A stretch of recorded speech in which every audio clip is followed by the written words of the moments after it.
যেমন সাধারণত 6টি কারণে আপনার বিড়াল পালন করা উচিত। 1 নাম্বার, বিড়াল যদি বাড়ির মধ্যে থাকে, আল্লাহ রসুল সাল্লাল্লাহু আলাইহি ওয়াসাল্লাম যেহেতু তিনি পছন্দ করেছেন, সুতরাং রসুল সাল্লাল্লাহু আলাইহি ওয়াসাল্লামের পছন্দের প্রাণী আপনার বাড়িতে আছে, মানে আল্লাহর রসুল যে প্রাণীটাকে পছন্দ করেছেন সেই প্রাণীটা আপনার বাড়িতে ফেরেশতা নিয়ে আসবেন।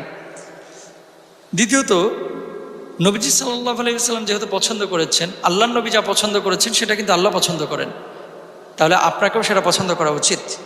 3 নাম্বার, আল্লাহ রসুল সাল্লাল্লাহু আলাইহি ওয়াসাল্লাম ভালোবেসেছেন, তার মানে বিড়ালকে ভালোবাসা এটা সুন্নাহ।